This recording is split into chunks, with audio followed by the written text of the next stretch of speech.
and welcome to the Everyday Board Game Podcast with Daniel. And Daniel. Daniel, good Monday. How are you today? I'm doing pretty good. Got my coffee, got my podcast ready to go. I'm doing pretty good. Right? I would have been on time today, and let me tell you why I wasn't.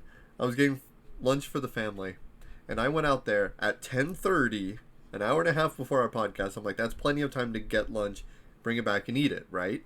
Yeah. It took my family 30 minutes to figure out what to order. So then I had to place the order, then go get it, then come back, then eat, and that's why we're late. So that's my So excuse. it's your fault is what you're saying. Sure, we'll go with that. So today's topic is actually something I'm very interested in. I'm a history major. I went to school for history, never finished because, paying out of pocket is very expensive. But when I found out there's a game company that makes historical games, I got intrigued. Now, I haven't played a lot of these games on this list. I played 2. I'm not going to lie. But I thought it's important that we talk about stuff like this because we mentioned it in one of our past Chits and Giggles. Whereas, hey, this is very important. We should give this to Academy games because they do this justice. And so our topic today, of course, is Academy games. What do you think about that?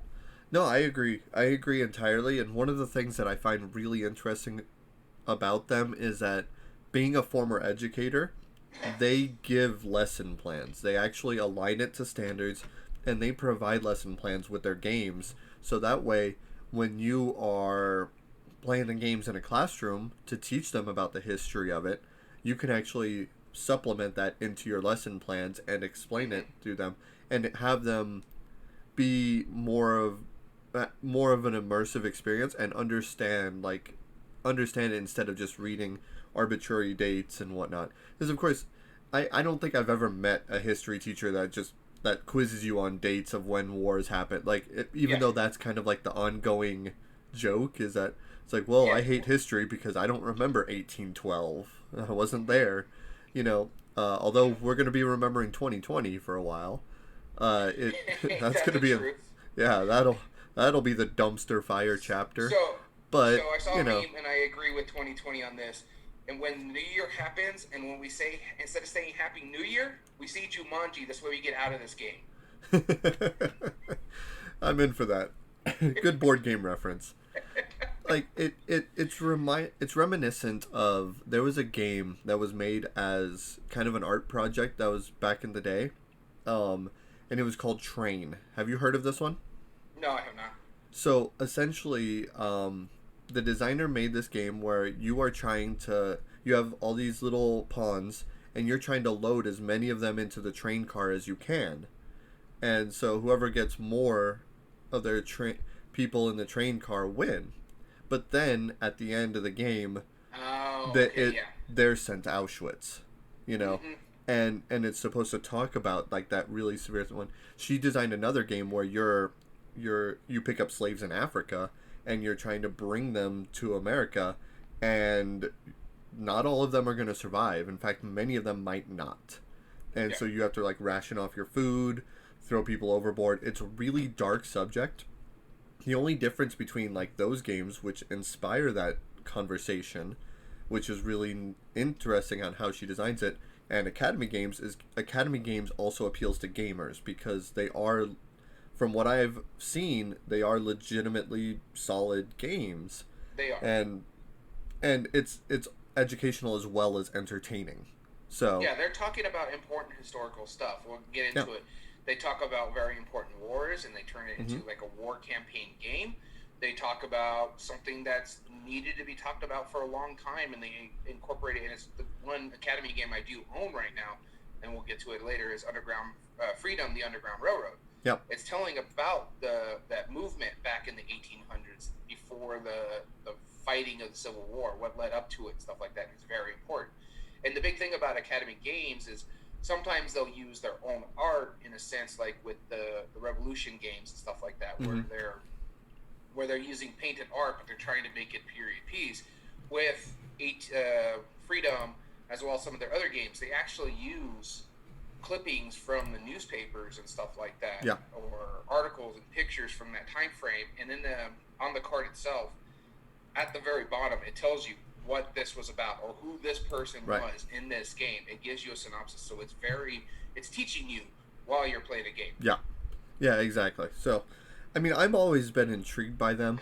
I just don't like war games personally, so those don't interest me that much. But which I understand is quite a few of uh, their IPs.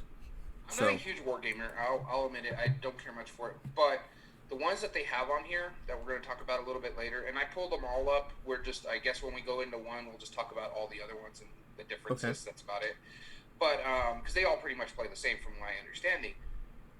However, they're actually legit fun games. It's yeah, one of those where it's you play 2 or 4 people, and I'd rather just them be 2 players, me versus you. That's about it, because otherwise you're just right, splitting the armies. cool.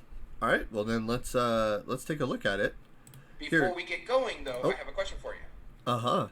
Go for it. Are you ready for tomorrow?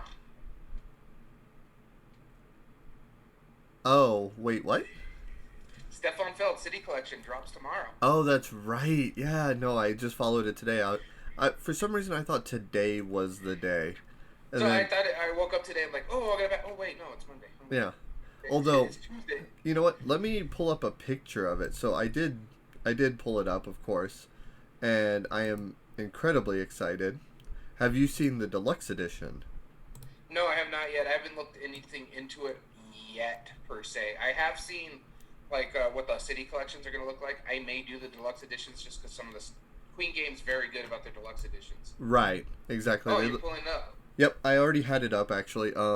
So, but no, I mean if you look at the picture, Whoa! The city collection box are huge. well, For the see, I deluxe. don't know if those are the actual sizes, but I thought it's like, man, is the deluxe version going to be literally 4 times the size of the No, I normal think box? they're just saying them, but man, as much as the normal boxes look, I actually like the simplicity of those boxes. They're definitely aesthetic, but then you don't have the scenic skyline as they're all sideways. They just have Well, that's fine by like me. I don't gold store gilding. mine sideways. I store mine flat, That's as true. you can see behind me. Yeah, so you'll have all the buildings just going sideways. Yeah, this is gonna be the floor here. Right. I mean, I'm not gonna lie. Just the fact that it's Stefan Feld, I want to go deluxe. I don't even know if I'm gonna like the games, but I'm gonna compare the two. I'm probably gonna back it at the deluxe. Yeah, I might too. Just the thing is, with these ones, the reasons why I want to back them for sure is these are the 2 Stefan Felds that I've been hunting. Yeah. This is Bruges and this is Macau being reprinted as, what is it, Amsterdam and Hamburg? Yep. Amsterdam and Hamburg. There was one that was I watched an interview with Stefan Feld about these games, and he was talking about one of the Marrakesh, which is one of the The one future that's ones. going to be an actual new Feld game. Yeah, and he very subtly on the video he was like, and it uses a component that is very common in games. Like, and that's like they even zoomed into his face as he's winking. It's like, what's going on here? like that is like I know he's alluding to something, but like that tells you nothing.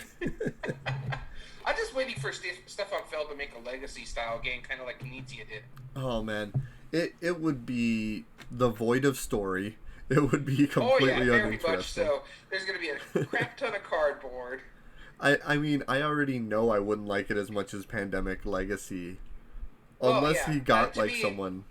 I think the problem with like when you're going into those European style legacy games, Right.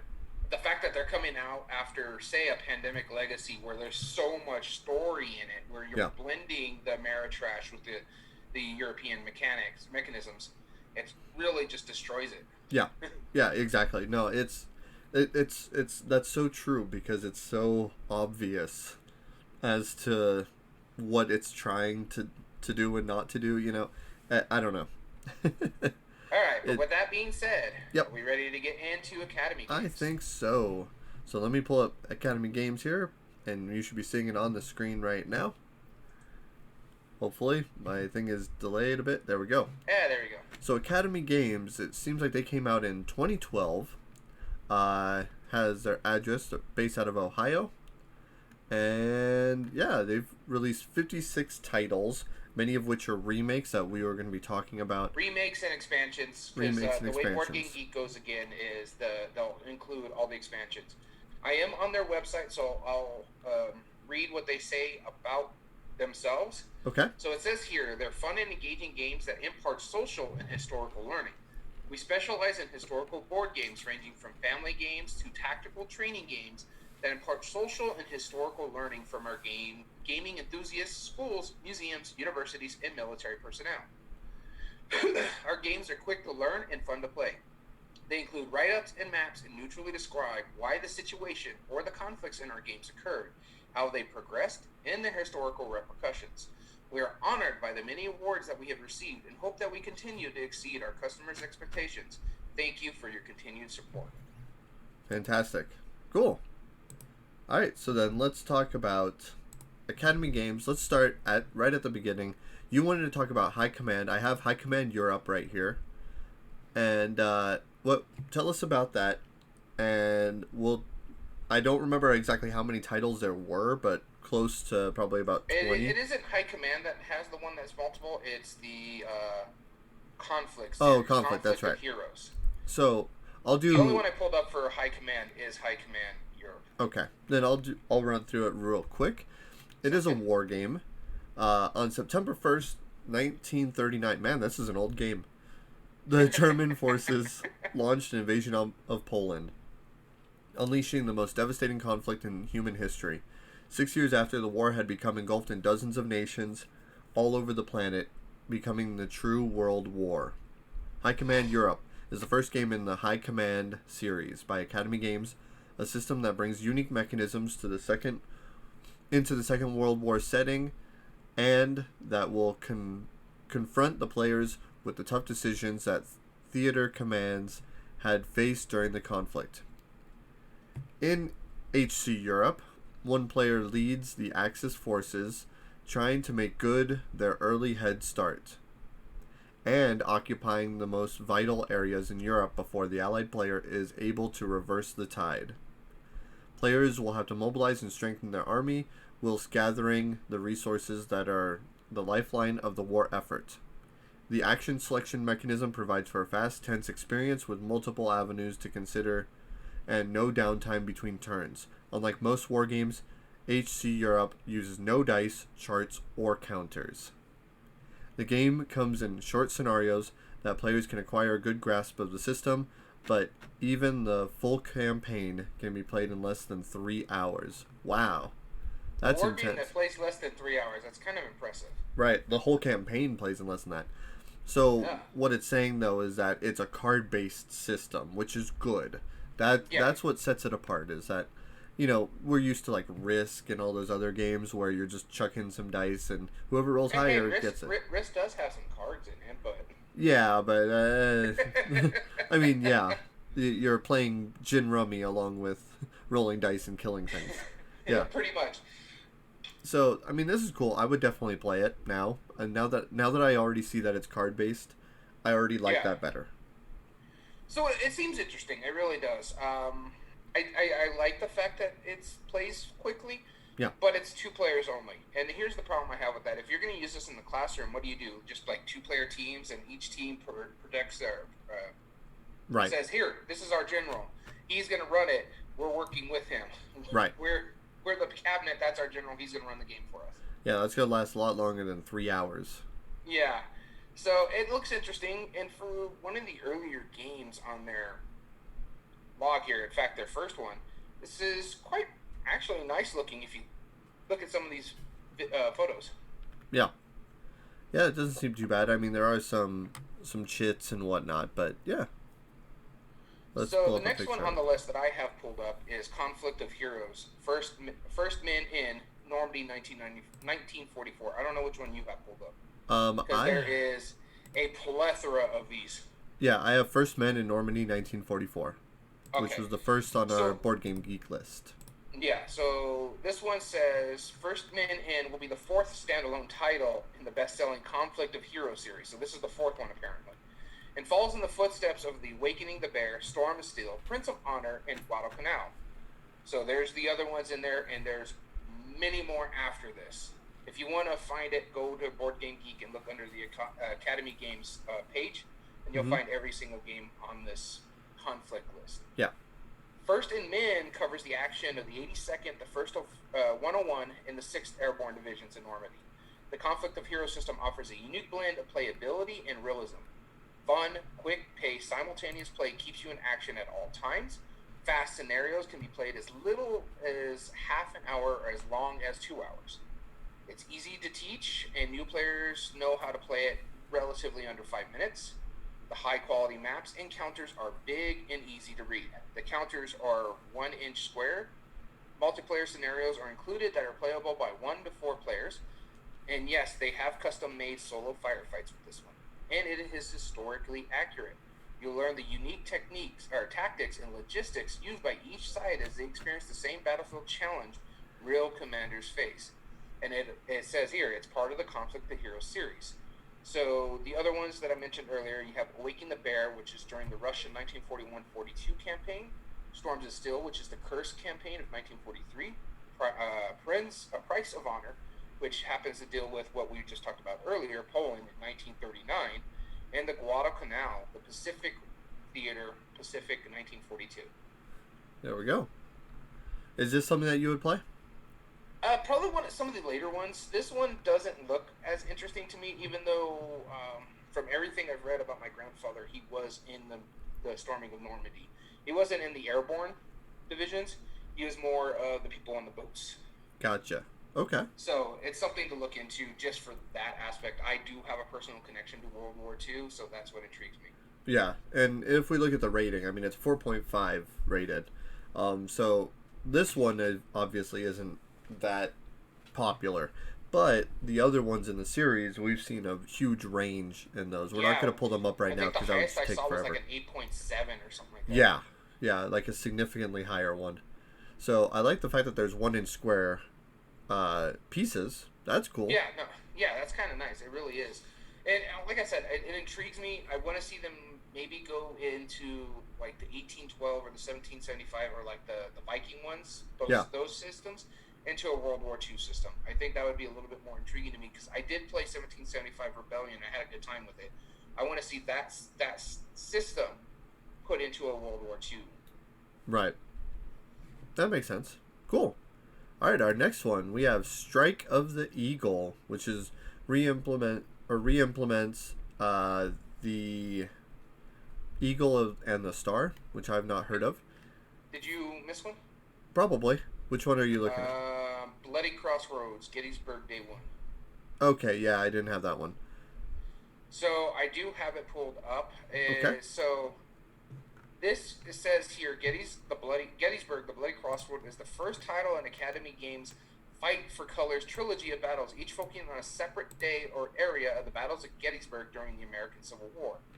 The rules will be crossed between the Johnny Reb miniature rule set and the game system introducing in Conflict of Heroes by Academy Games. The brigade-level game system relies on unit counters, action cards, and a hex-based player map. You can substitute miniatures for the game counters if desired. You'll get a full map of Gettysburg. It is detailed simulation of Day 1 of the Battle of Gettysburg with 20 scenarios that include fast-playing smaller engagements up to the full northern half of the battle, including Culp's Hill, the town of Gettysburg, Evergreen Cemetery, Seminary Ridge, and more. Follow-on games in series will include Union on the Balance of High Tide, each focusing on separate areas of the battle, including round tops and adjacent areas that could have been used for flanking attacks and cavalry flights that might have changed the history in Battle of the War. Cool. Yeah, I think the reason why I didn't pull it up is because it says that it's unreleased at the moment. Oh, is it still unreleased? Well, that's under what category it is. So I don't know if it is. It says Family Admin Unreleased Games, and there's only been a few ratings for it. But hey, if it's out... I just pulled it up because I saw it. Yeah. Yeah, I mean, it might even be out. We just don't know. But there's only 3 ratings, 7 comments. So I'm not sure. Who knows? Yeah, who knows? All right, back to Strike of the Eagle. Strike of the Eagle. Which is what you say, re-implement of the Eagle in the start? Yes. It says World War I has ended, but the battle for democracy has just begun. Communist movements have sprung throughout Europe. Trotsky, Lenin, and Stalin plan to blast through Poland in order to support the Red Revolutions in Germany, France, and England. Only the armies of Poland stand in the way of the Bolshevik tide. Strike of the Eagle models the battles of the historic events of the Polish-Soviet War of 1919 to 1920. And, Okay, it's the Bolshevik Revolution. mm-hmm. Yep, and this one shows here that they're represented by wooden blocks. Something that was seen in Richard Borg's Command and Colors series, I think. Okay. Yep, I believe. So, although I may be wrong on that, I mean, just because it has wooden blocks doesn't necessarily mean that. But divided into a number of rounds, each with phases, the round phase, then you have pool of order counters to draw from. Each of them are various types of orders that can be given. And then you place executive orders, and then combat, I'm assuming, from there. It is a card-based driven game, so once again, they are avoiding the dice, which is even better. I do like the fact that they try to avoid dice as much as possible. So I went ahead and started looking at some of the re-implementation of the Eagle and Star and stuff like that. Uh-huh. So it looks like it was produced originally by Leonardo Games, which, from what I'm seeing here, tends to be like a Europe-only release game, because the only one I'm seeing is the Eagle and Star on their list, and they've only ever released 9 games. So looks like Academy Games bought it, renamed it, and brought it over to the U.S. Cool. Well, good for them. That's awesome. Let's go now to Fief. Which one? Fief? Fief. Okay, so I have it further away because they went with France 1429. Yep. So Fief here is another one. We just talked about it on the last one. It is a re-implementation of another game that was brought over by Academy Games. It's a re-implementation of regular Fief. The one we're talking about is Fief 1429 France. Yep. And this one is a game of dynastic ambition in which players assume the roles of nobles in the 15th century kingdom of France. Each player strives to become the most powerful ruling force in the kingdom by gaining control of the fief and bishopric territories. In turn, they acquire royal and ecclesiastical titles.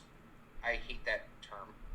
Church titles. Basically, it's what it means, church titles, which gives their family influence to elect the next pope and king. Players strengthen their position by negotiating marriage alliance between their families, setting the stage for love, treachery, and deception. Fief is a classic French language game, is being reintroduced by Academy Games in English with updated rules, new units, and a new larger consolidated map and more. This edition also includes additional components. So basically, each player controls up to 4 family members comprised of male and female nobles. These family members will rise in power by gaining royal and church titles. In Fief France 1429, a player may attempt to gain control of all the villages in a fief to gain the royal title of baron, earl, or duke. For each fief, a player controls, he gains 1 victory point. These titled lords may now take part in the election of the next king. They may even be a candidate to become king, thus bringing 1 victory point and more power to the family. Other members of your family may follow the calling of the church to gain the titles in said church of bishop and cardinal. These titles allow you the tithe bishoprics, taking the church, i.e. your fair share of income from other fief lords. The highest goal your clerical family can contain is to be elected pope, which bringing 1 victory point and special privileges to your family. You win the game as soon as you have 3 victory points, but it's also easier said than done. You have to form alliances and with other players through diplomacy and a marriage to attain your goal. When one of your family members marries a noble of another family, the 2 of you become allied. You now win the game together if you have 4 victory points and cannot win alone, unless your marriage is annulled by the Pope, or your spouse is mysteriously murdered or dies of some other foul means. So, I'm not going to keep going through this, but this sounds crazy. Right?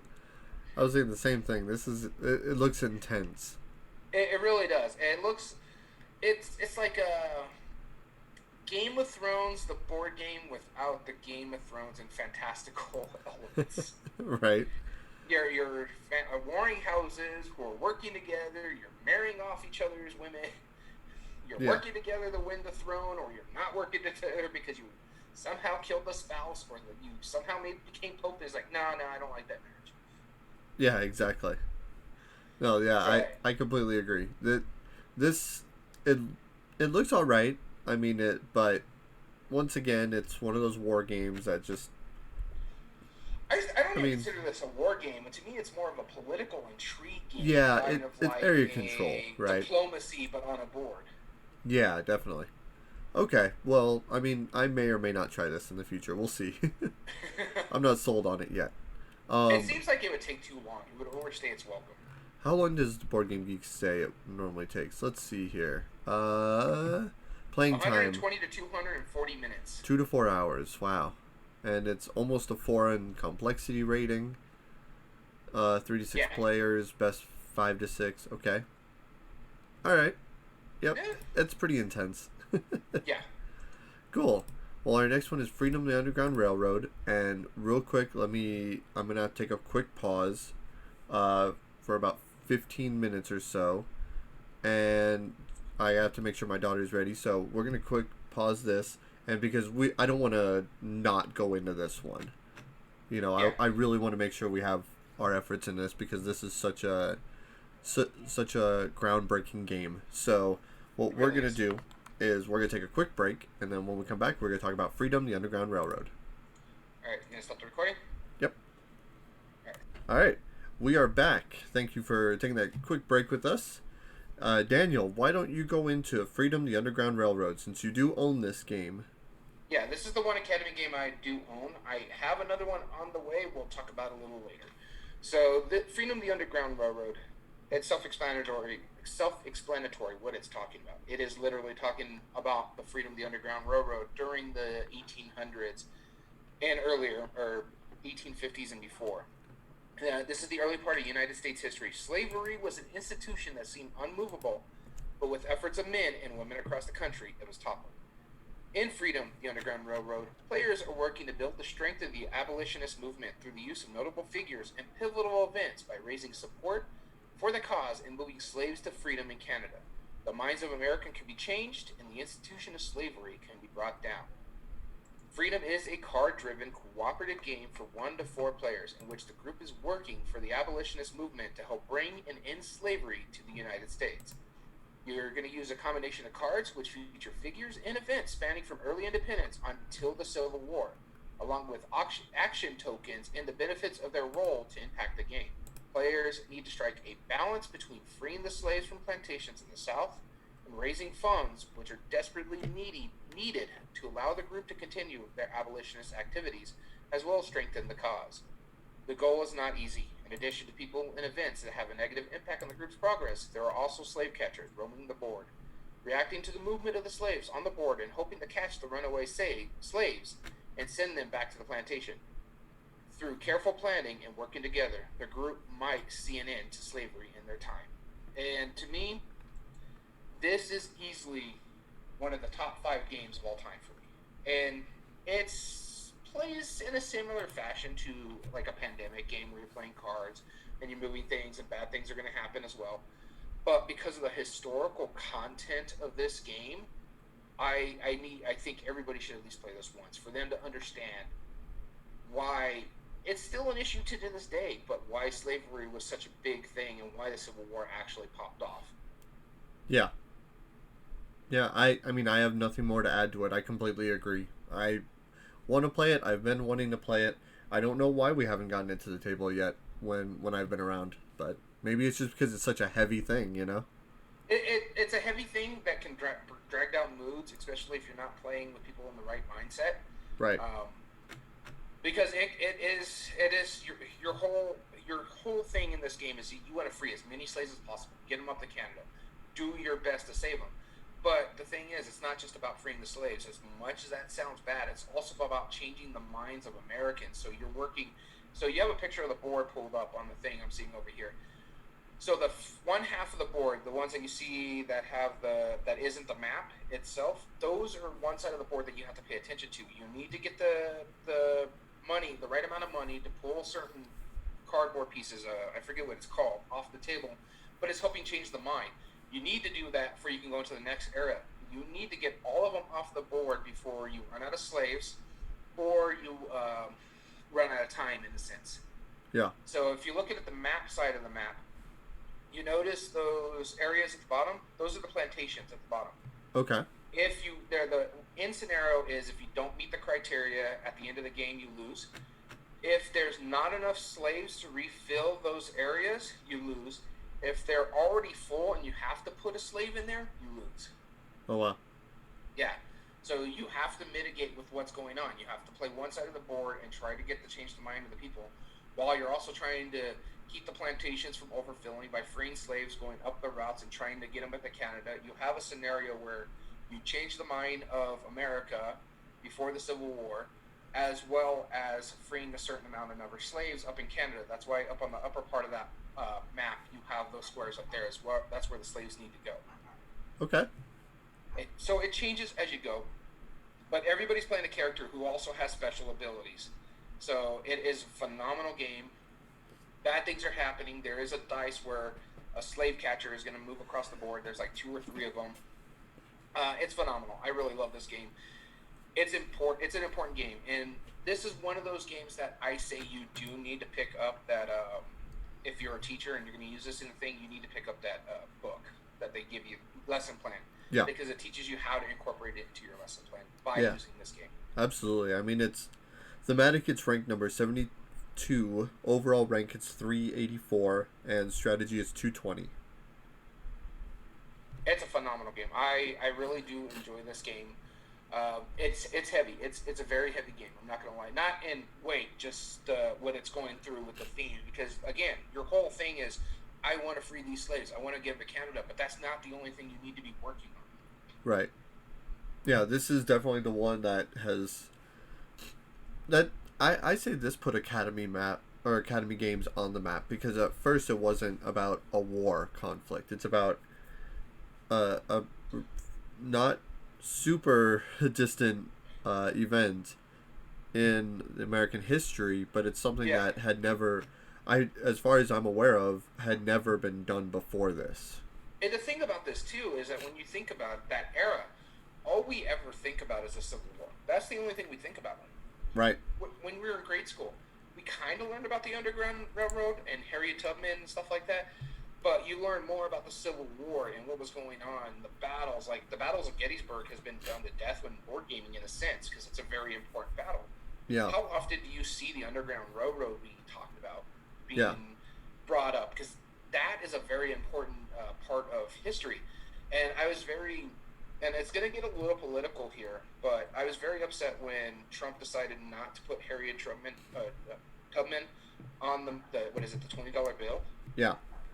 And I think she is someone who's very important, that needs to be honored in something like our money and stuff like that, because this is a very important part of American history.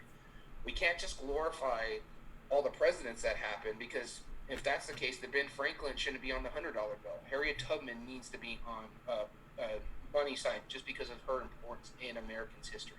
Right. I completely agree. I mean, this is why we wanted to spend this. This is the reason why we normally agree not to talk about companies that we don't know many of the games from. Yeah. But this game alone stands head and shoulders above almost any, and exactly. Needed to be talked about. Yeah, no, I agree. This is a very important game. Out of all the games that are on this list, if any of them look intriguing to you, then go ahead and knock them out of the park. But I highly recommend you need to play this at least once. Yeah. Just to understand, this is, to me, is what put Academy on my map. Yeah. There's another game on here that really intrigues me, but it's not going to have the same complexity as this one does. Yeah. And an interesting note about this one, from everything I'm seeing on their lineup, this is their only co-op. Yeah, I believe you're right on that. I mean, unless is the space one that's coming up? No, co-op? Stellaris. If it's anything like the one that's the video game, because it's based off that, that's not a co-op type game. No, I meant the One Small Step. One Small Step is sort of co-op. It's more team-based, like the other games, like 1812 and 1775, and we're going to get into them. But this one is more 1, 2, or 4 players, where you're a 2-player and you're splitting, or you're having control of everything, whereas the other one is going to be 4 players and you're splitting the stuff. Gotcha. Okay. All right. Well, shall we move on? Let's move on. We've talked enough about Freedom. Again, a very important game that you need to play. Right. Next one I have on my list is 1812, The Invasion of Canada. And this is pretty much going to be the same for 1775 Rebellion and 878 Vikings. From everything I understand, these play pretty much the same way. They're Right. just a different setting. Yeah, exactly. So we'll very briefly. I have all of those pulled up, but we will very briefly talk about those. 1812, the invasion of Canada. In the year 1812, war is raging across Europe and Russia. Napoleon, Emperor of France, is seeking to dominate Europe through conquest. France's enemies, led by England, are engaged in a desperate struggle to defeat Napoleon. England, in dire need of men, is impressing men to serve in the Navy. Included are Americans who are pressed into service at gunpoint. The young American nation objects, eager to defend their sovereign rights and strengthen its position in North America, the United States declares war on Britain on June 18th, 1812, taking advantage of the British Army being occupied in its struggles against Napoleon. American forces invade Canada in order to drive the British from its last remaining colony on North American soil. Surprised, the British reels from the attack and now face another enemy and the threat of another front. In 1812, the invasion of Canada, players take on one of the roles of the major factions that took part in the War of 1812. On the British side, these are represented by the British Regulars, Redcoats, Canadian Militia, and Native Americans, and the American Regular Army and American Militia comprise the American players. Players for each side will cooperate with each other in order to plan and conduct their campaigns. Each side will attempt to capture objective areas on the map. When a truce is called, the side that controls the most enemy objective areas win. So area control, definitely a war game. I am assuming it's card based. It's very card based, yeah. So the other ones, there is dice rolling in there, and it's just for like hits and stuff like that. But Yeah. the cards are a very important factor. It's a combination of the two. And you So said even you've even it played. tells you in the mechanism itself, it's area movement, campaign, battle, card driven, and dice rolling. Okay. So And- it's a combination of the two. Okay. Cool. Awesome. Well then, let's move on to 1775, which you said you've played, right? Yeah, this is the one I've played. I didn't play a full game of it. I played this at Dice Tower West. They were showing a demo of it, and so I played a little bit because they were selling it. So they're like, if you just want to learn how to play the basics of the game, well, demo it for you. I knew I was already picking up Underground Railroad Freedom. Yeah. So I was like, okay, let me try this because I've heard good things. Dice Tower talks about it a lot of times, and me being a history buff, I was intrigued. And so I have played this one. It's pretty much the War of 1812 game, but set in the American Revolution time frame in 1775. So in this one, you're taking control of the American Army and the Patriots versus the British Army, who are the regulars, but also the loyalists. So people who don't want to break away from Britain. There's also the aides of the Native Americans, the German Hessians, I forget what they're actually, how to pronounce that properly, and the French army who do help the Americans.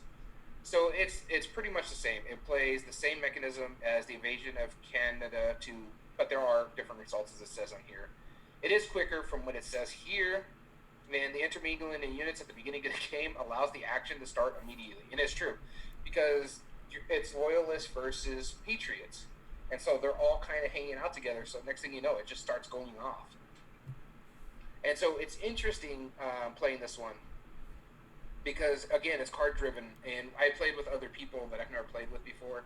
So I literally had to talk with someone I never knew and how to strategize how we were going to do it. And mind you, they only let you play for a couple rounds because it was a small booth and they kind of keep people going in and out. You know what I mean? Right. Exactly. They're not going to make you play a whole game of it. Yeah.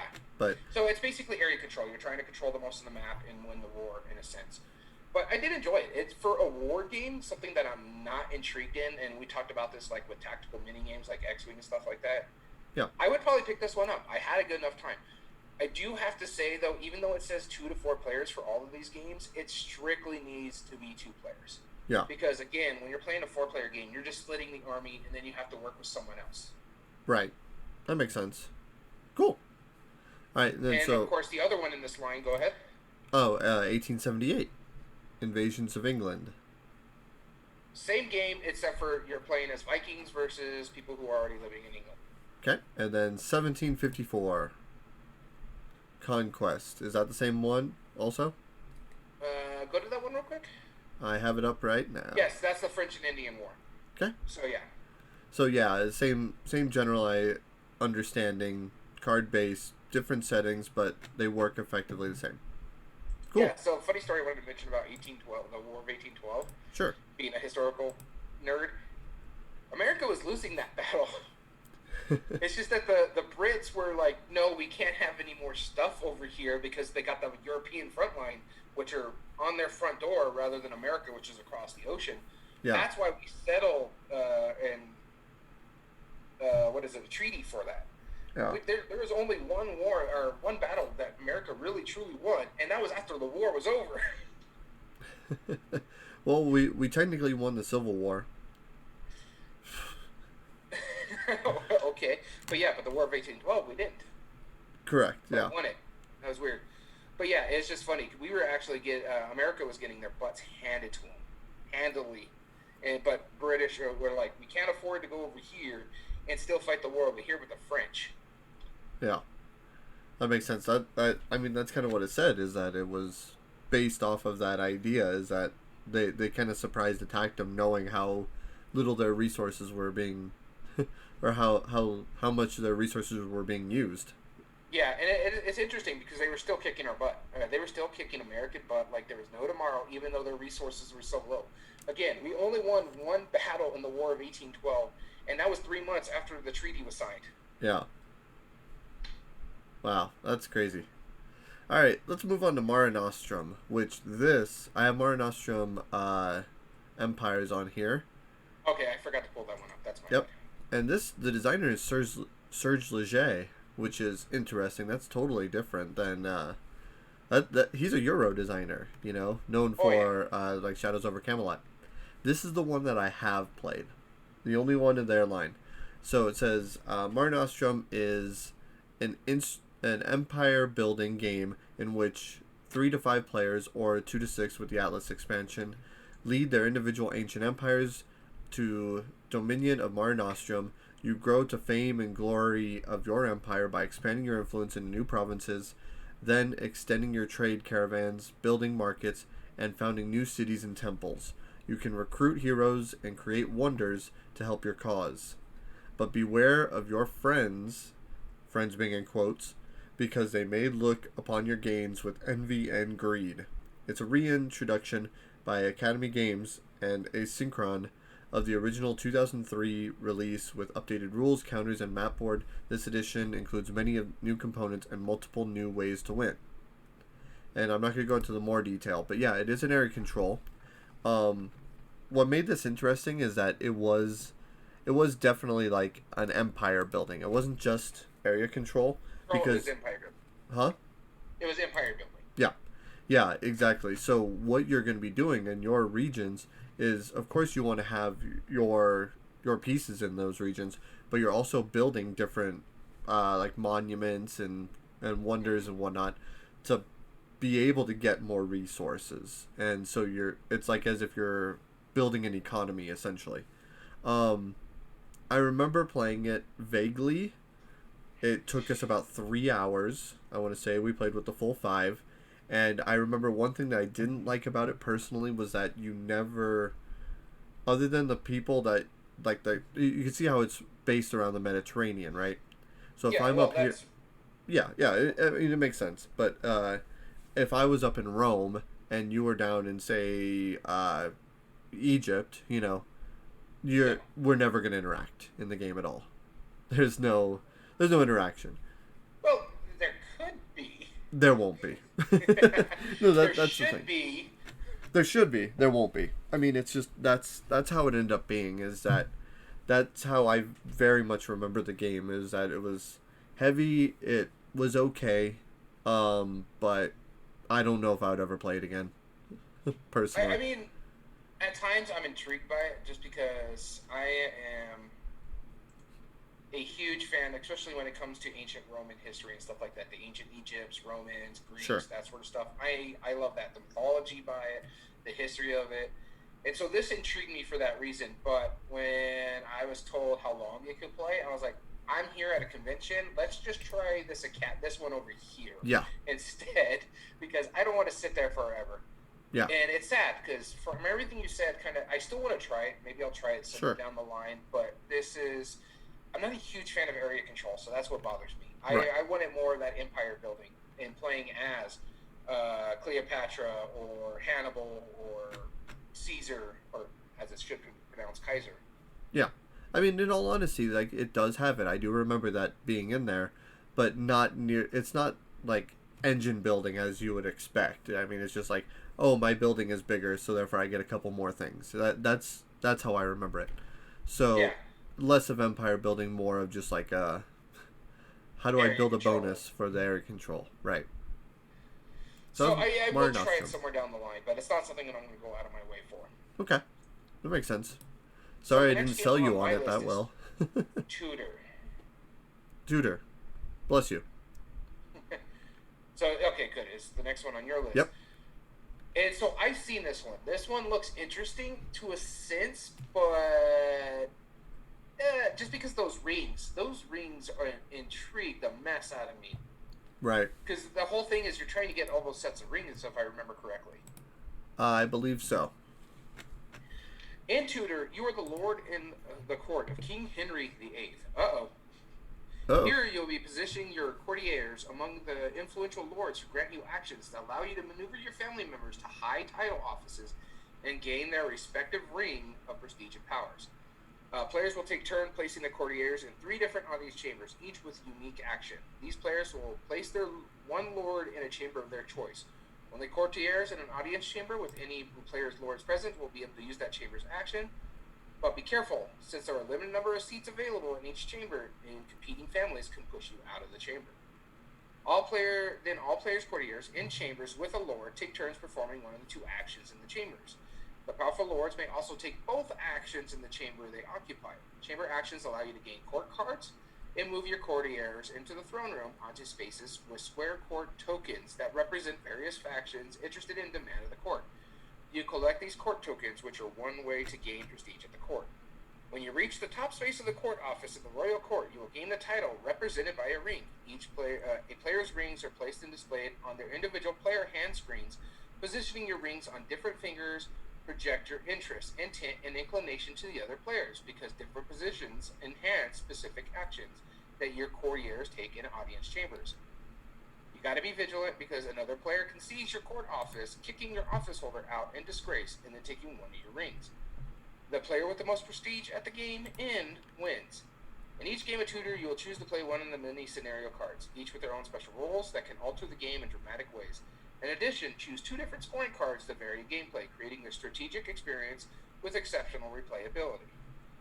So, this game intrigues me as that it's a worker placement in a sense, but there's so much political stuff in here that I try to shy away from political games. It's just because a lot of it's more of like the negotiation and stuff like that. So, I don't know. I mean, I might try it.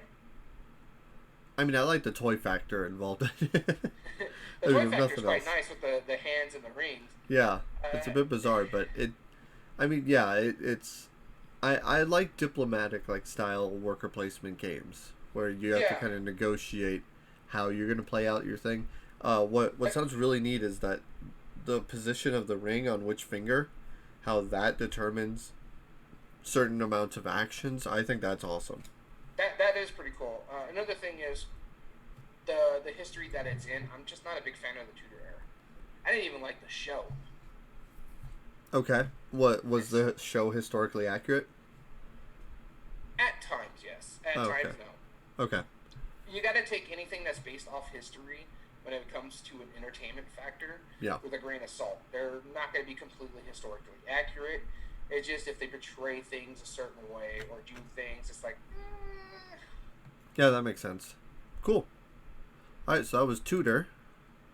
And next one we have is Agents Mayhem, Pride of Babylon. So... And this is one I've never even heard of before, so... Neither have I, but I absolutely love the way the board looks. It has a 3D board, it's humor-based, and you could tell this is... Well, but I'll read the description and you'll see what I mean. Excuse me.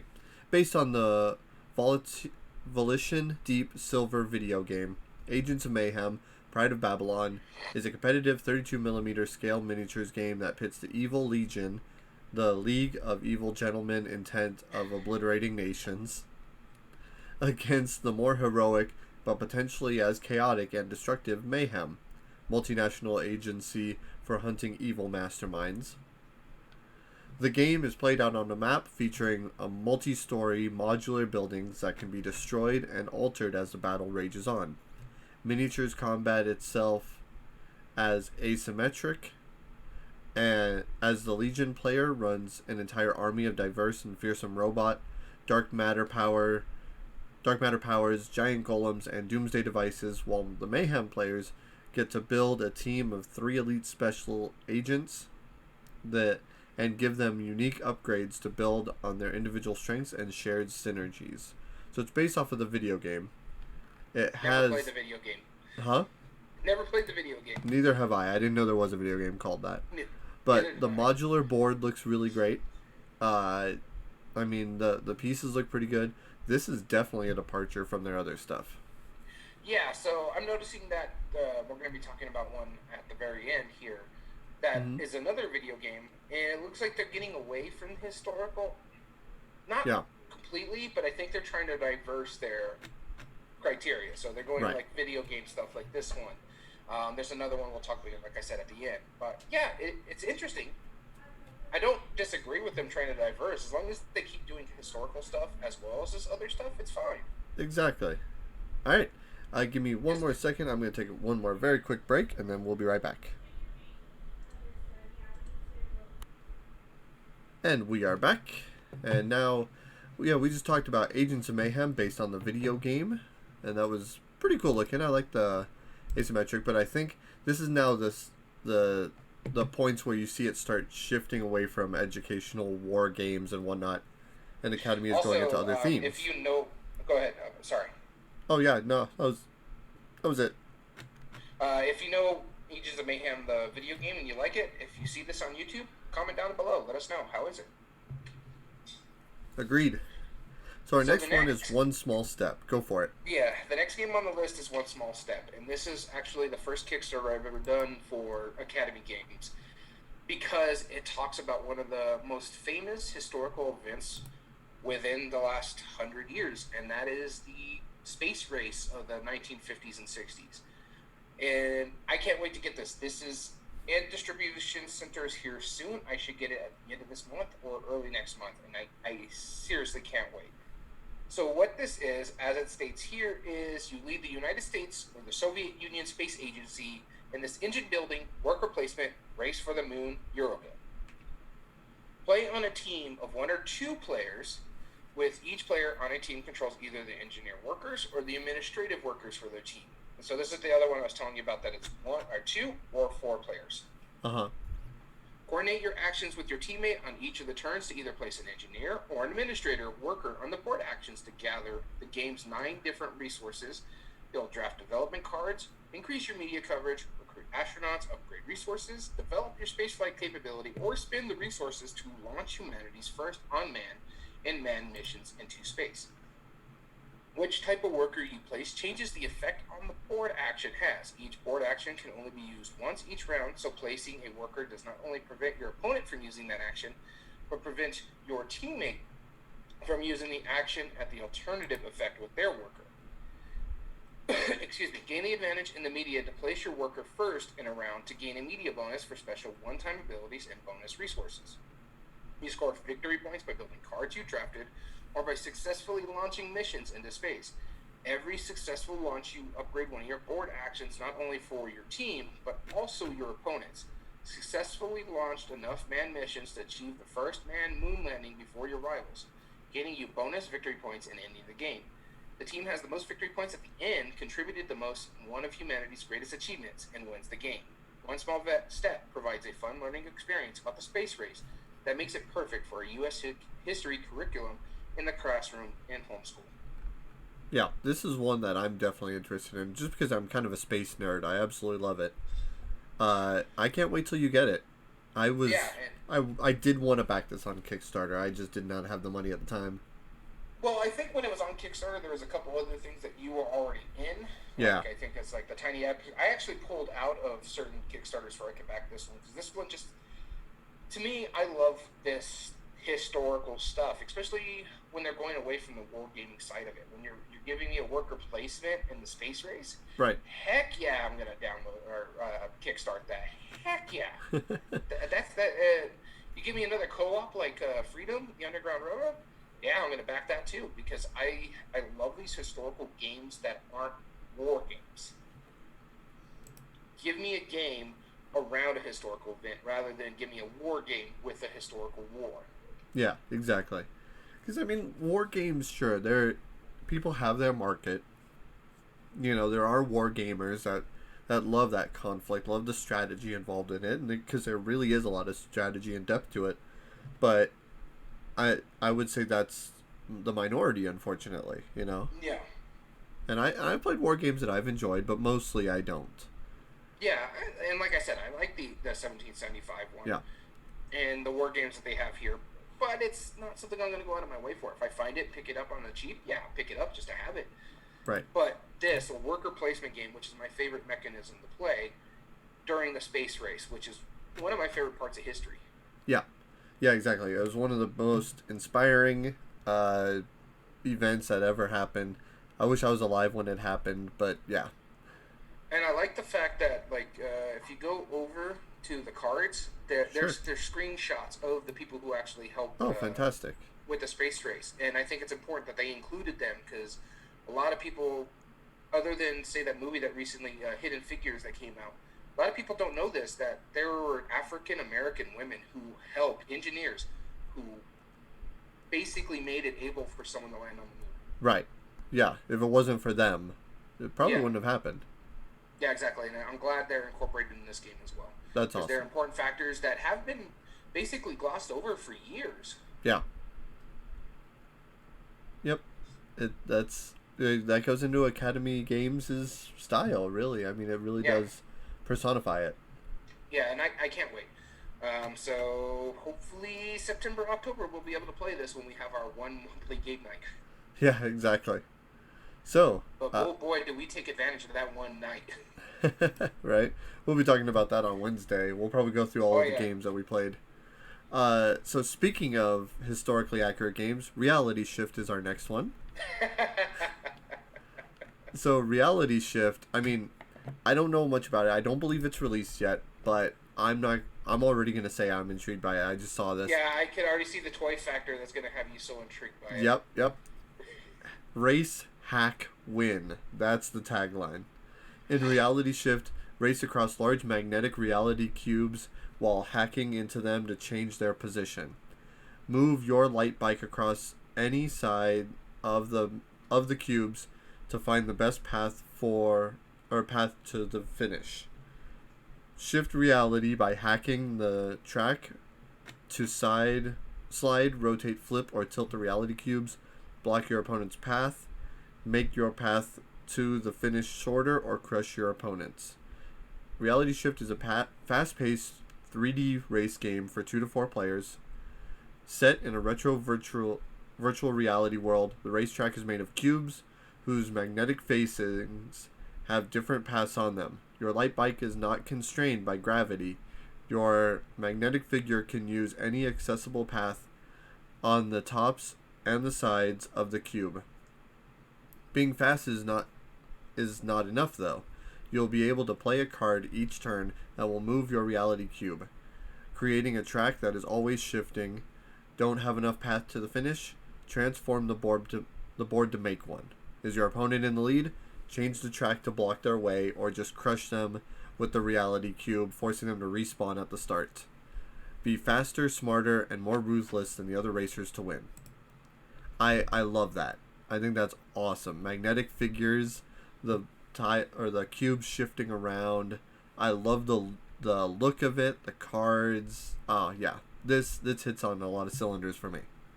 So what you're telling me is it's Tron without, license. No.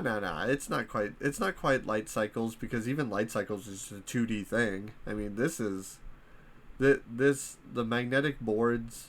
That's awesome. Oh, come on. That's what they're trying to go for is the Tron universe. Oh yeah, Don't even deny it. the theme, sure, I'll give you that.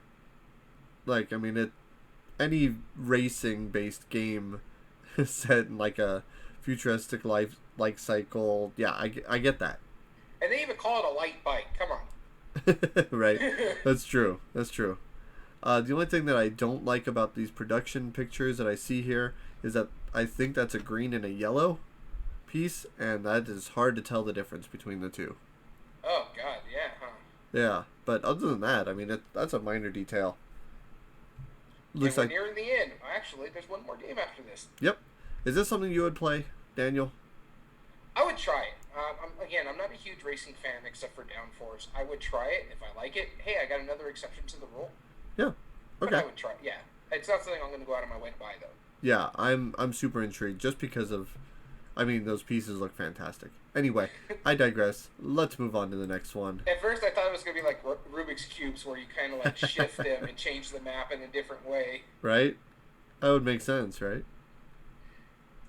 Alright, so the next one on our list, as you can see, it doesn't have a picture. It's called Stellaris Legacy. So Academy Games is going to make a legacy game, apparently. Looks like. So this is based off a video game. I haven't played the video game. It is something I do want to buy, though, just so you know. Okay. I watch a YouTuber who's played this a lot, and it's up my wheelhouse. Think of Civilization, but in space. Your Space race, civilization. yeah, it's a 4X game in space. You're a space race that you've created that are expanding throughout the universe, and you're either making diplomacy actions with other races or going to war with them and taking their territory, but you don't want to expand too much because your empire will collapse. It's an amazing looking video game, and it just recently came to consoles, I think, earlier this year, so I may pick it up. Okay. But as it says here, Academy Game introduces the 4X board game based on the hit video game Stellaris.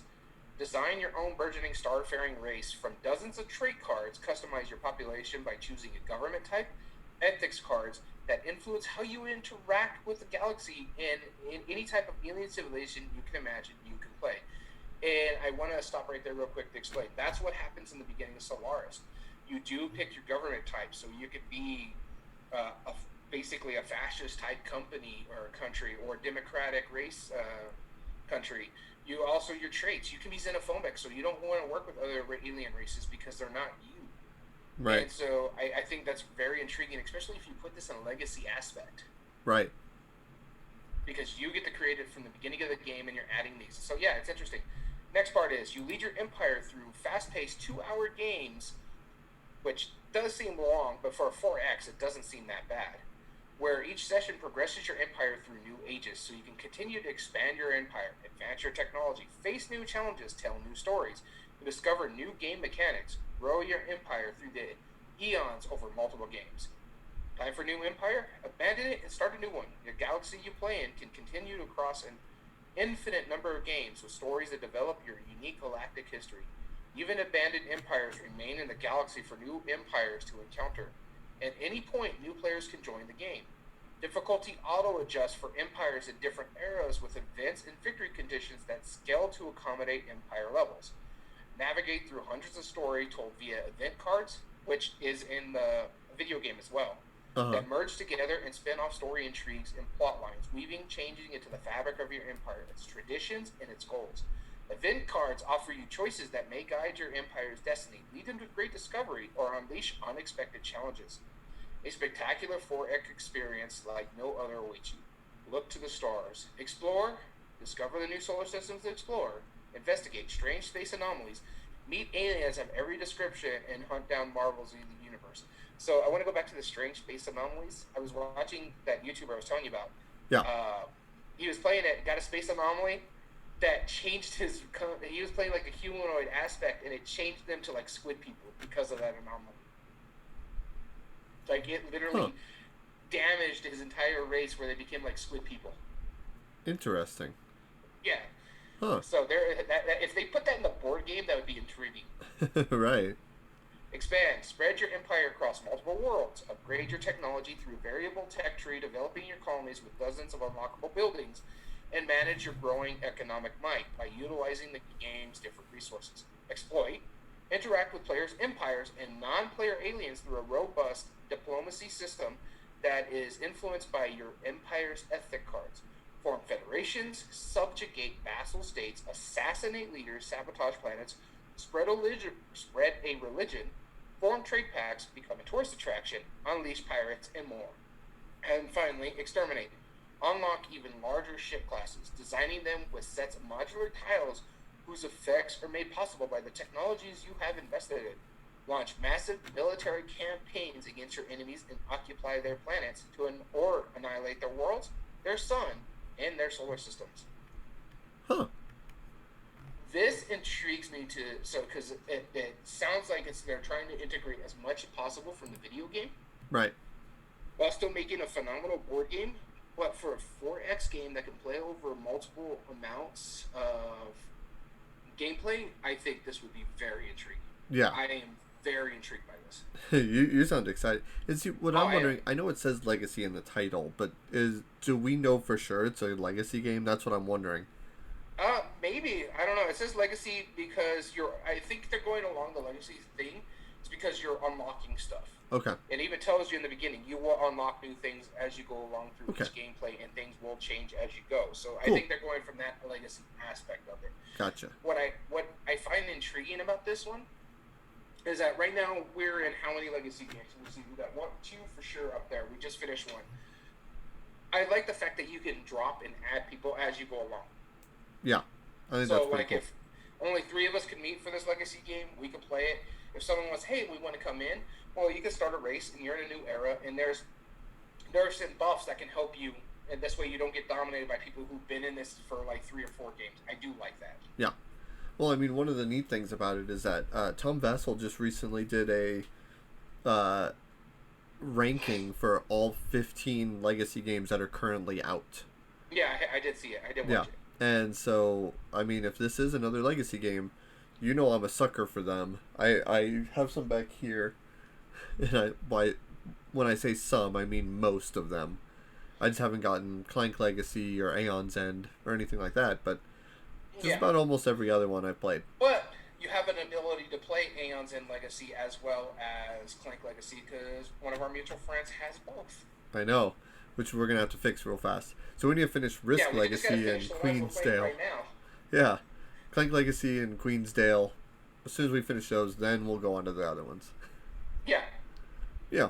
Minor I have detail. to say, next time we have a gaming night, which is either going to be September or October, depending on everybody's schedules. Yep. We need to, what is it? We need to at least play one game of the Legacy. If all 4 of us are here, we should bust that out. If only 3 of us are here, we should bust the other one. We were going to, and then we forgot. Well, I mean, halfway through it, we're like, we're all really tired. Let's play card games from now on. True. We're not halfway, but near the end of the night, we didn't, and we had like 2 or 3 Shelf of Shame games that we wanted to get done with.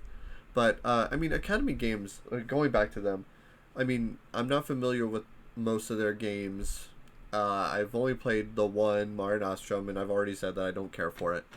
But Freedom does sound interesting to me, but I like where they're changing their direction. It seems like they finally said, okay, this is good that we're making these educational games, these war games and whatnot, but let's start branching out a little bit. And not just that. This way it's not.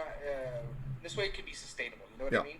You can still make these important games that need to be told, but it kind of pigeonholes them. We talked about this when we talked with Kirk Covert from Smirk and Dagger. You had to make a whole nother line of games, Smirk and Laughter. This way he's not pigeonholed in the backstabbiness. Right. Yeah, and even then he made Smirk and Laughter, so it's comedy games, right? Yeah. And then how do you justify Before There Were Stars? Immediately a second game was criticizing that, and so, and then he was just like, no, Smirk and Laughter is just anything that isn't backstabbing. That's all it is. It's just... Yeah, exactly. So you had to add that extra clarification. I mean, it's interesting to see how companies view their product lines. I mean, like, you say Haba or Game Right, it's like more kids level games. Kid-friendly, family-way style games, yeah. Yeah, but you say, like, Simon or Come On Entertainment, you think miniatures.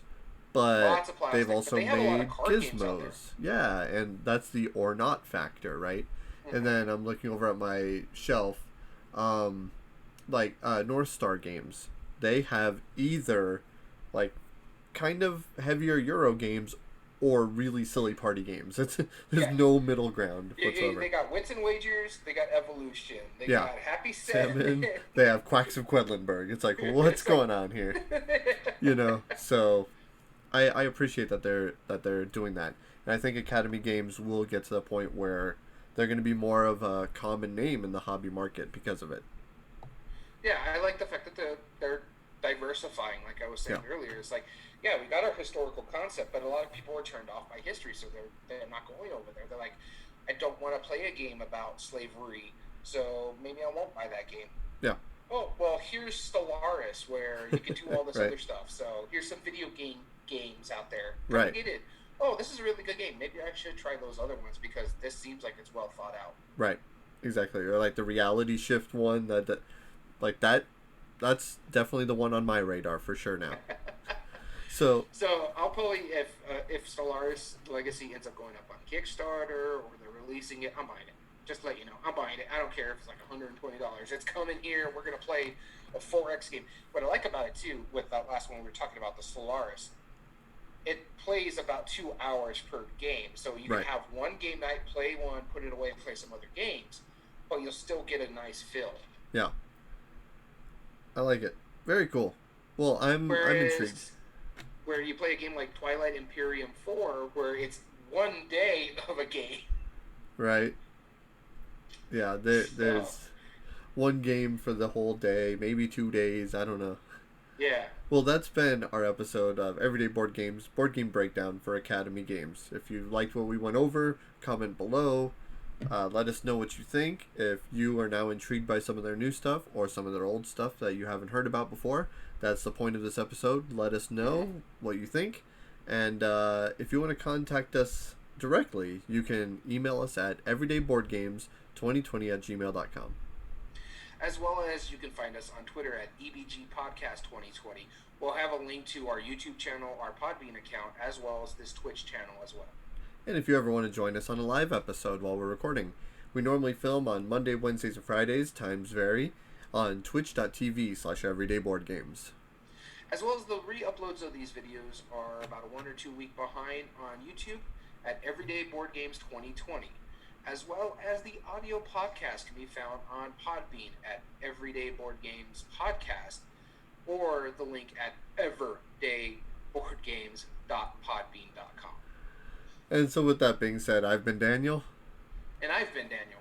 And we want to thank you for tuning in to Everyday Board Games. Have a good one.